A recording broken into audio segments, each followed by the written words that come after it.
Hi, I'm Rachel, and this is my Would You Read It Challenge video for July 2023, where I look at the 2020 BookTube Prize Octafinals Fiction Group B. So that's a lot of words I just threw at you, so let me break it down a little bit. The Would You Read It Challenge is a BookTube meme started by @2Brody, who I've linked down below. The point was to read the first sentence of a variety of books that you choose however you want, and then ask your audience if you'd want to continue with the books. And I expanded that to like the first few paragraphs, the first page, that sort of thing. And I have been looking at the BookTube Prize as my list of books. So the BookTube Prize is a prize on BookTube and other parts of the Bookternet, started by Robert at Barter Hordes. The point is to judge the best in literary fiction and nonfiction published in the US the year before. So I've been going sequentially with starting with all of the fiction books of the long lists, starting from the beginning of when the prize began. And now I am up to, as I said, the 2020 fiction list for Octafinals Group B, which means that it is a grouping of 6 books that were on the long list that year. And I actually have read 2 of these 6 books in full, because 2 of those books made it to the finals list, the final 6 books that remained at the end of the prize, and that I read for the fiction finals that year as an official judge. And then the other 4 books I haven't read, except now I have accumulated their first few paragraphs. So I'm just going to go without further ado and read those few paragraphs of the 6 books and then discuss them with you, what I think. So without further ado, I'll start with book number 1. We begin by washing each other's feet. This takes time. We each wash the feet of the person sitting to our right. The foot washing was a suggestion made by Agatha Friedson, mother of Ona and Salome Friedson. It would be an appropriate symbolic act representing our service to each other, she said, just as Jesus washed the feet of his disciples at the Last Supper, knowing his hour had come. 4 of the 8 women are wearing plastic sandals with white socks. 2 are wearing sturdy leather shoes, scuffed, and in one case slit open at the side to allow for a growing bunion, with white socks. And the other 2, the youngest, are wearing torn canvas running shoes, also with white socks. Socks are always worn by the women of Molochna, and it appears to be a rule that the top of the socks must always reach the bottom hem of the dress. The youngest 2 women, Oche and Neche, the ones wearing running shoes, have rolled their socks down rebelliously and stylishly into little donuts that encircle their ankles. On them, a swath of bare skin is visible between the rolled sock and the dress hem, and insect bites, probably black frying chigger, dot their skin. Faint scars from rope burns or from cuts are also visible on the exposed parts of these women. Oche and Neche, both 16, are having difficulty keeping straight faces during the foot washing, murmuring to each other that it's ticklish, and coming close to erupting in giggles when attempting to say "God bless you" to each other in solemn voices, as their mothers, aunts, and grandmothers have done following each washing. And that was from Women Talking by Miriam Tays. Book 2. They bring her out. Not blindfolded, but eyes widened to the last sky, the last light. The last cold bites her fingers and her face. The stones bruise her feet. There will be more stones before the end. She stumbles. They hold her up. No need to be rough, everyone knows what is coming.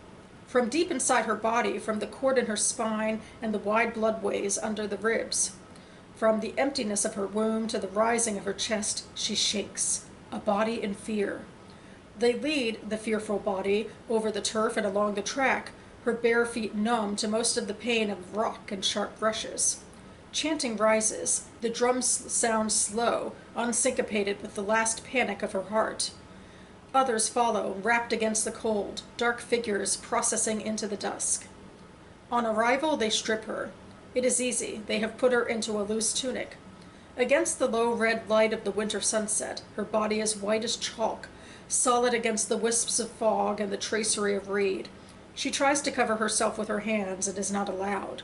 One holds her while the other binds her. Her breathing is accelerated, its condensation settling on her face. Exhaled breaths hang like spirits above each person's head, slowly dissolving into the air. The men turn her to face the crowd. They display her to her neighbors and her family, to the people who held her hands as she learned to walk, taught her to dip her bread in the pot and wipe her lips, to weave a basket and gut a fish. She has played with the children who now peep at her from behind their mothers, has murmured prayers for them as they were being born. She has been one of them, ordinary. Her brother and sisters watch her flinch as the men take the blade, lift the pale hair on the left side of her head, and cut it away. They scrape her skin bare. She doesn't look like one of them now. She shakes. They tuck her hair into the rope around her wrists. And that was from Ghost Wall by Sarah Moss. Book 3. That night, when Mrs. Chamberlain called, Emma could only piece together the words, "Take Briar somewhere," and "Pay you double." In a crowded apartment and across from someone screaming, "That's my song!" Amira stood next to her girlfriend Zara, Josepha, and Shawnee. It was a Saturday night in September, and there was little over an hour left of Shawnee's 26th birthday. Amira turned the volume up on her phone and asked Mrs. Chamberlain to say it again. "Is there any way you could take Briar to the grocery store for a bit?" Mrs. Chamberlain said. "I'm so sorry to call. I know it's late." It was almost astonishing that Amira's daily babysitting job, a place of pricey onesies, colorful stacking toys, baby wipes, and sanctioned dinner plates, could interrupt her current nighttime state: loud music, bodycon dresses, lip liner, and red Solo cups. But here was Mrs. Chamberlain at 10:51 p.m., waiting for Amira to say yes. Under the veil of two strong mixed drinks, the intersection of these spaces almost seemed funny, but what wasn't funny was Amira's current bank balance, a total of $79.16. After a night of $20 entrees, birthday shots, and collective gifts for the birthday girl, Amira Tucker could really use the cash. And that was from Such a Fun Age by Kylie Reed. Book 4. The first time our father brought Andrea to the Dutch house, Sandy, our housekeeper, came to my sister's room and told us to come downstairs. "Your father has a friend he wants you to meet," she said. "Is it a work friend?" Maeve asked. She was older and so had a more complex understanding of friendship. Sandy considered the question. "I'd say not. Where's your brother?" "Window seat," Maeve said. Sandy had to pull the draperies back to find me. "Why do you have to close the drapes?" I was reading. "Privacy," I said, though at 8 I had no notion of privacy. I liked the word, and I liked the boxed-in feel the draperies gave when they were closed. As for the visitor, it was a mystery. Our father did not have friends, at least not the kind who came to the house late on a Sunday afternoon. I left my secret spot and went to the top of the stairs to lie down on the rug that covered the landing. I knew from experience I could see into the drawing room by looking between the newel post and the first bolster, if I were on the floor. There was our father in front of the fireplace with a woman, and from what I could tell they were studying the portraits of Mr. and Mrs. Van Hobeek. I got up and went back to my sister's room to make my report. And that was from The Dutch House by Anne Patchett. Book 5. Shh. Violet Speedwell frowned. She did not need shushing. She had not said anything. The shusher, an officious woman sporting a helmet of gray hair, had planted herself squarely in the archway that led to the choir, Violet's favorite part of Winchester Cathedral. The choir was right in the center of the building, the nave extending one way, the presbytery and retrochoir the other, the north and south transept's short arms fanning out on either side to complete the cross of the whole structure. The other parts of the cathedral had their drawbacks. The nave was enormous, the aisles drafty, the transepts dark, the chapel too reverential, the retrochoir lonely. But the choir had a lower ceiling and carved wood stalls that made the space feel on a more human scale. It was luxurious, but not too grand. Violet peeked over the usher's shoulder. She had only wanted to step in for a moment to look. The choir stalls of seats and benches and the adjacent presbytery seats seemed to be filled mostly with women, far more than she would expect on a Thursday afternoon. There must be a special service for something. This was the 19th of May, 1932, St. Dunstan's Day. Dunstan being the patron saint of goldsmiths, known for famously fending off the devil with a pair of tongs. But that was unlikely to draw so many Winchester women. And that was from A Single Thread by Tracy Chevalier. And finally, Book 6. Some people are born under a lucky star, while others have their misfortune telegraphed by the position of the planets. Cassiopeia Tun, named after a constellation, was born under the most rotten star imaginable in the firmament. She was 18, penniless, and had grown up in Octafinals, a drab town where mule-drawn rail cars stopped twice a week and the sun scorched out dreams. She was reasonable enough to recognize that many other young women lived in equally drab, equally small towns. However, she doubted that many other young women had to endure the living hell that was her daily life in Grandfather Cyrillo Levya's house. Cyrillo was a bitter man, with more poison in his shriveled body than was in the stinger of a white scorpion. Cassiopeia attended to him. She served his meals, ironed his clothes, and combed his sparse hair.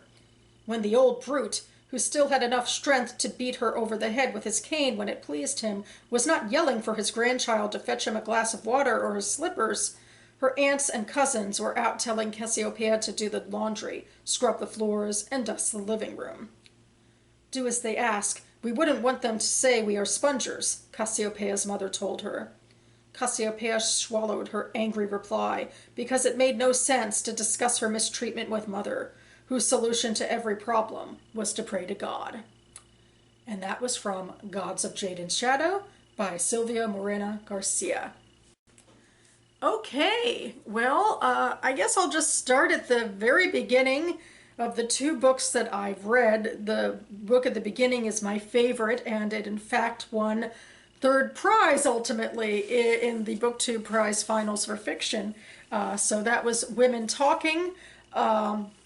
And we begin with mostly a lot of description. You know, I, of course, have a lot of bias because I know where we go from here. So in my head, I'm like, well, this is leading to basically an abusive women's story, which fits a lot with some of the other stuff, especially, I think, Book 2, which very much seems to be preparing a woman for some sort of sacrifice in Ghost Wall. And it's just like a lot of tension that's rising in that book with, you know, the way her body is responding, and that's how we get to know that character. But anyway, back, I guess, to Women Talking, where, in fact, in a way, it's a lot different of a scene, because I know in my head it's about, you know, it's a story about women's abuse, but this scene is about women coming together in comfort, and they're trying to, you know, get comfort out of this foot washing scene, even if the two youngest girls kind of find it, you know, awkward and hilarious. So it's a slow start into this story, but ultimately, well, I mean, the book as a whole, I think, is a little bit of an acquired taste, because it really is, as the book says, about women talking about things that in general have already happened and might continue to happen. It's about systemic abuse in their like closed off Mennonite community, where women have been drugged and raped by the men in their community, and now they're finally have realized what's happening and are just trying to decide or debating what to do. As for Book 2, of course, I have no idea, or I actually have a little bit of an idea of where it goes after this, because I was so, I don't know, intrigued doesn't seem like the right word. It was just so harrowing that I kind of like read a little ahead, and I read the synopsis. So I know that this is, it seems to be discussing an Iron Age ritual. That's all I can get out of that, out of an Iron Age in Britain, or, you know, what is now Britain, ritual. But very harrowing stuff. Which makes Book 3 kind of a relief in contrast, where the biggest problem does seem to be financial, which is not to say that's not a big problem, especially in today's day and age, but this is from Such a Fun Age, which I think is one of the books I mean, I remember most for the hype. I've never read it, but I understand that it is a book about, I believe, a black au pair and her the white family that she's looking after, and that we're sort of beginning, I believe, like in a crisis I mean, this is a generally unusual situation that your employer would call you at 10:51 at night if your job is usually to take care of a kid in the daytime. So certainly, as she noted, I guess it's an interesting juxtaposition that she's a young girl having fun and partying with her friend for her birthday, and now she's being called to a very unusual situation at work, which generally, like, it's like beyond the bounds of what work should be. You should have a clock that you clock in and out of, but it also seems a little fortuitous because Amira, I suppose for the bank account she has, is not making the wisest choices, but it can be very difficult, I think, when you're trying to maintain a friend group to not, spend a little cash sometimes. But it seems like things are going to heat up pretty quickly in this one.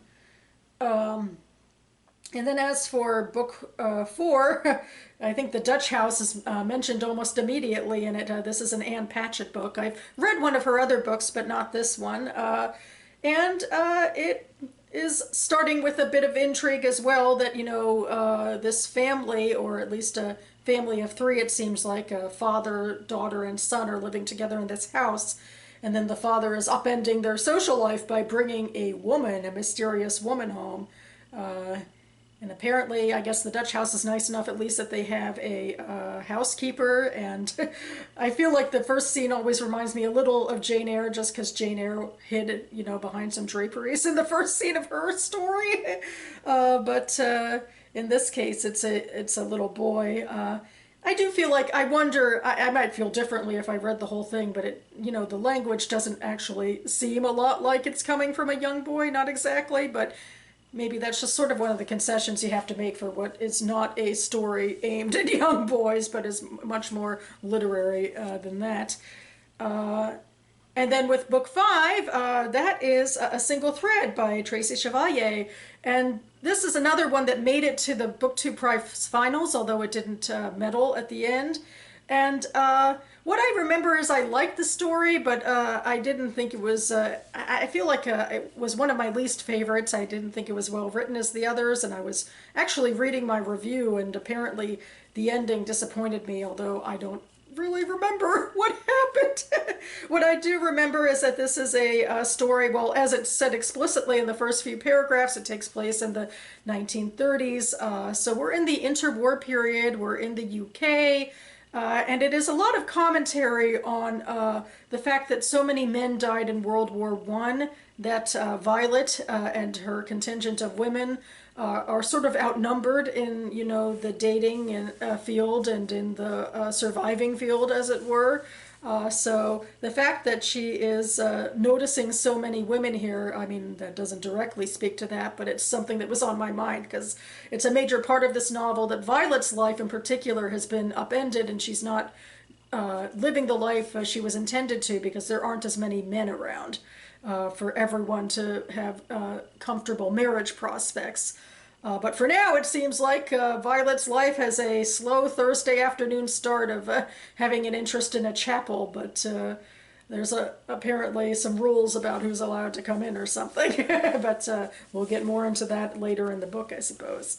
And finally, book 6 is Gods of Jade and Shadow, which I would say is the second biggest hyped book, I think, on this list.